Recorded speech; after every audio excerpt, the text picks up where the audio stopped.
In this video, I'd like to talk about the math question of the day for April 7th, 2023. And with this problem, we need to state the parent function and describe the transformations. And we have this function f of x, which is 2 plus log base 3 of x minus 2. So to answer a question like this, you will likely need at least the skills of Algebra 2, but you will most likely see this in a pre-calculus class. So at this point, go ahead and pause the video, see if you can work through this on your own. And when you're ready, unpause the video and we can go through this together. Now, assuming that you have attempted the problem, let's start working through it. And if you do have suggestions for future questions of the day, feel free to leave those as comments. Now, the parent function is essentially the simplest function of this class. We have log base 3 of x minus 2, and we're adding 2 to that. The parent function, we can call it g of x, would just be log base 3 of x. It's essentially the simplest version of this without any of the transformations. This positive 2 on the outside of the function will cause a transformation, and this minus 2 on the inside in the input of the function will cause a transformation as well.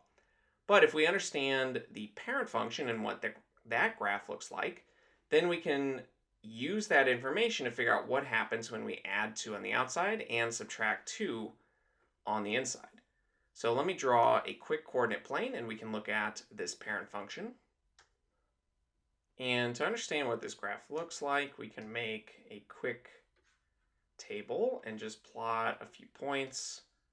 We have x, y, we can plug in, let's say 0, but we do need to be careful about that. If we do plug in 0, we'll notice an issue.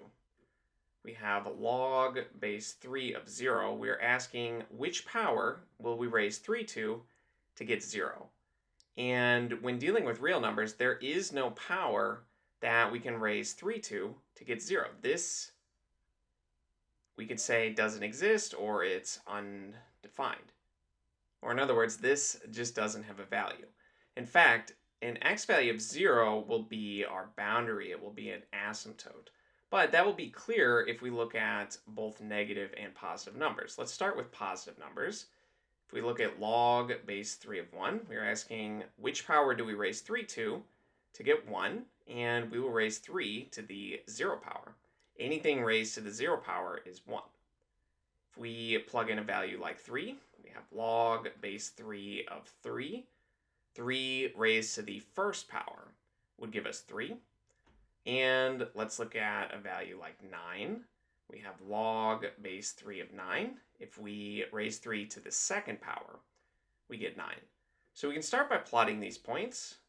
We have 1, 0 right there. We have 3, 1. We have 9, 2. And if we put in 27, we would get 3, since 3 to the third is 27. And you can see that this function grows very slowly. It is the inverse of the exponential function, 3 to the x, which exponential functions will grow very quickly. So it's not surprising when looking at the inverse that this grows incredibly slowly. Now from here, we can also look at negative values. Let me just extend this table just a little bit more. We can look at negative 1 here. We have log base 3 of negative 1.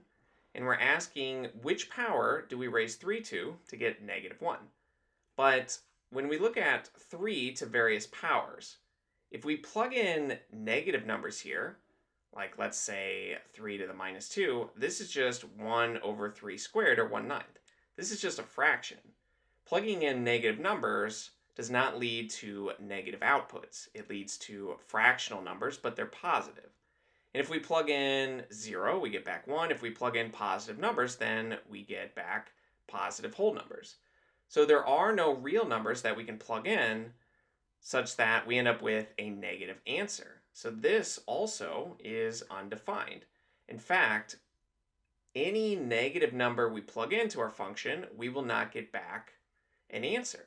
there is no way to define an answer when our domain is dealing with real numbers. So that helps confirm that 0 is in fact our boundary layer, which we will call an asymptote. And it's clearer when we look at fractional values that the function is just going to approach this but never cross it. And again, this should all make sense if you know what the exponential function looks like, 3 to the x. Since this has an asymptote as well, it looks something like this, though in this case the x-axis is the asymptote. So the inverse function will be a mirror image across this line, y equals x, since that is the geometric property of inverse functions. So we can imagine it's going to look something like this, but we need to confirm it by plugging in some fractional values. So let's start with 1/3. We can say log base 3 of 1/3. If we raise 3 to the -1 power, we get back 1/3. Since remember that negative exponents just mean repeated division. So we're dividing by 3 once, which will give us this input of 1/3. If we do 1/9, then we have log base 3 of 1/9, which will be -2. Since 3 to the -2 power, we know is 1/9. And we can keep going. If we do 1/27, we'll get back -3. If we do 1/81, we would get -4. So if we plot 1/3, -1, that's about there. Or we can do 1/9, which is -2. 1/27 is at -3. It just gets closer and closer to this y-axis, but it won't cross it. So if we plot our curve now, I'll do this very quickly. It will look something like this, maybe a little bit more rounded there, but you can get a rough idea of what this curve looks like. And this is just the parent function for our curve here. But in general, when dealing with function transformations, it doesn't matter what the parent function is. All transformations will follow the same patterns. If we add 2 on the outside here, we can put it in front or behind, it doesn't matter. That will essentially increase all the y values, since the function values and the y values are the same, all the y values will be increased by 2 units. So that will shift everything up by 2. And if we look at this other transformation, now we're subtracting 2 from our input. This is a little bit more confusing, but in general, subtraction moves everything to the right, addition moves everything to the left when we're dealing with the inside. And the way that I usually make sense of it is I ask myself which x value would make this expression 0, and that would be +2. So that tells me that I need to shift everything right in the positive direction 2 units. So adding 2 on the outside moves everything up 2. Subtracting 2 on the inside moves everything to the right 2. So we have our transformations compared to our parent function. And if you want, you can just pick a few points and then shift those. So let's do everything in blue. We are adding, let's say from this point, we're adding 2 in the vertical direction and adding 2 in the horizontal direction. So this point moves up here. And our boundary, our asymptote, will also move. That moves 2 units to the right. Shifting it up doesn't actually affect this because it is a vertical line. But we can shift it to the right 2 units. We'll have our new asymptote right here. We can't plug in values less than 2 to this function, or actually equal to 2 either, since if we plug in 2, we get a log where the input is 0, and we know that's not defined. But after shifting the boundary, we can also look at a second point. Let's say this point right here, we shift it up 2 and to the right 2. It will be right here. And we could do a third point if we want. We shift this up 2 and to the right 2. This was at 1/3, so now it's at 2 1/3. It will look something like that.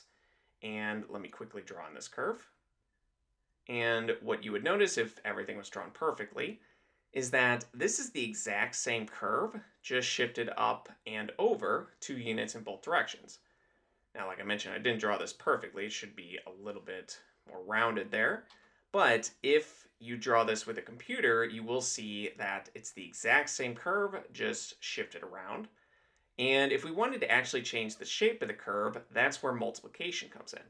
We could either multiply in front of the function and scale it vertically, or we can multiply inside the function and scale it horizontally. So those are two other transformations that we could actually apply. But to finalize this problem, the parent function is just log base 3 of x. That's the simplest version of this. And the transformations, we just shift everything up 2 units because we're adding 2 on the outside, and shift everything to the right 2 units because we're subtracting 2 on the inside. Or you could think of it that positive 2 will make this expression equal to 0. And the way to check this, I encourage you to use a graphing calculator, or you can even use the website Desmos.